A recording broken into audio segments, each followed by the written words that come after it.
what were those signs which were so obvious to do, apart from some of the numbers, and what could have been done? Yeah, so a lot of it is the numbers, and a lot of it is what was happening. So I was looking at India, and I was looking at pictures of mass rallies. I was looking at other activities, the cinema halls opening up, cricket stadiums, and I just thought, the pandemic isn't over. This is very concerning. And then in the numbers, you could see, on February 8th or 9th, the number of cases in India bottomed out at about 10,000. That was very, very low, of course. And then 2 weeks later, it was up to almost 20,000. That's a doubling in about 2.5 weeks. For those of us who've been watching this pandemic, that's a very concerning sign. Now, I can imagine 20,000 people can miss it. But within a few weeks of that, by the time you get into early March, those numbers are starting to climb. At that point, alarm bells should have gone off. People should have started changing behavior. Policymakers should have started changing behavior. And then certainly by mid to later part of March, I and other people were on TV saying, this is a problem, we're heading for a second wave. There was still not enough action. So it's a combination of watching behavior and watching the numbers and getting very worried that this is where India was heading. Why is it that, we saw those rallies taking place in Bihar as well, but we didn't see this kind of impact after that? Do you think that because of this, because that was also in the middle of major highs, September, October, at that time where Bihar elections were going on, and do you think that policymakers, because of the kind of lack of a pushback at that time or a fallout at that time, that the election commission or those organizing the election just thought, well, if Bihar was okay and we survived, there was no kind of, there weren't people really falling sick post Bihar elections, we should be fine with these state elections as well? Yeah, I think that probably contributed, and that makes sense to me. Look, no one piece of information is ever alone. The other third factor, of course, is that by February into March, you were starting to see a major wave of infections in Europe. You were seeing it in Brazil. You were seeing it in other parts of the world. The UK and the US were coming off of major waves. A lot of this being driven by B117, the variant originally found in the UK. So India should have also had a perspective of, again, we live in a global economy.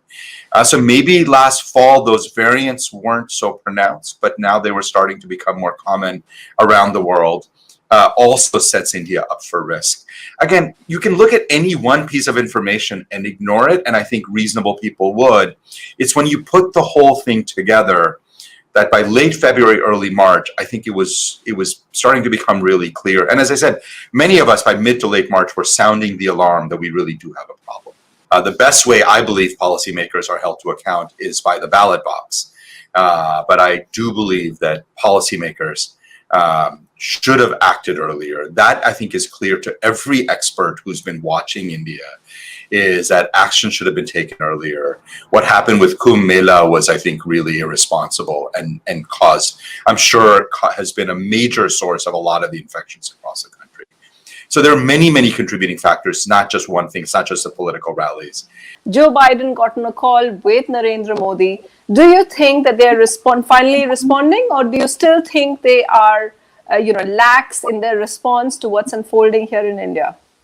No, I think the U.S. administration, I think the Biden administration is taking what is happening in India very, very seriously. And there's lots of signs of that. It's the president speaking out. It's the vice president speaking out, the secretary of state. When you have all of the major leaders all publicly talking about something, that means it has reached the highest levels and they're taking it very seriously. I am very, very happy with the list of things that they are doing. The thing I have always tried to point out is that allies and friends come to each other's help and come to each other's aids in the moment of crisis.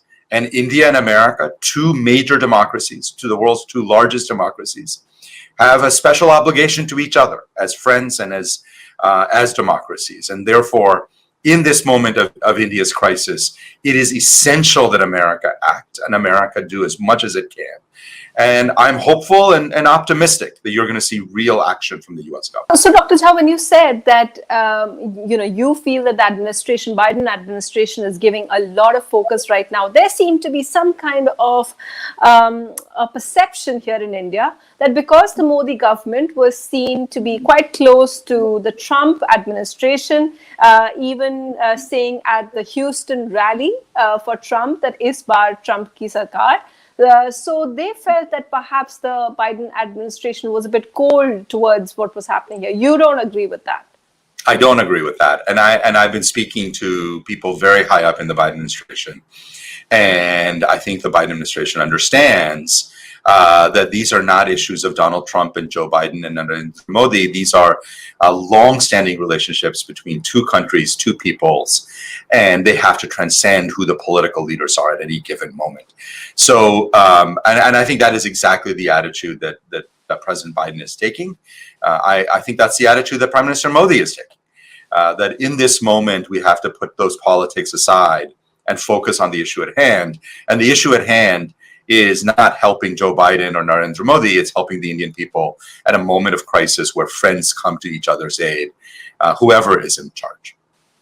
Final question to you. A lot of people have said that the international gaze on India at the moment, with showing those visuals of Hindu cremation sites, they're just portraying it incorrectly. I just want to, you're out there, you have a good idea of what the sensibilities are here in the subcontinent. What would you say to those people? Yeah, what I would say to those people is that there are a couple of things that are important. Of course, India has a lot of capacity. I talk publicly about how it is the manufacturing capital of the world for vaccines. It's got a lot of capacity. But the bottom line is those cremations, with the pictures, images seen outside of the hospitals, those are also the reality of where India is right now. And so I don't think that it is somehow unfair to show any weakness of India. India is a complex country. It is a wonderful country. It's got a lot of capacity. But the idea that everything in India is perfect and that nothing negative can be shown, I think is not either helpful nor is it true. And so in general, I think the global media has done a good job. Obviously, at times, they tend to focus on the negative. We saw that here in the United States, where when hospitals started getting overwhelmed in Los Angeles, all the pictures were of people having a hard time getting patients into hospitals. The media tends to do that a little bit everywhere. But I think showing that broader picture is important.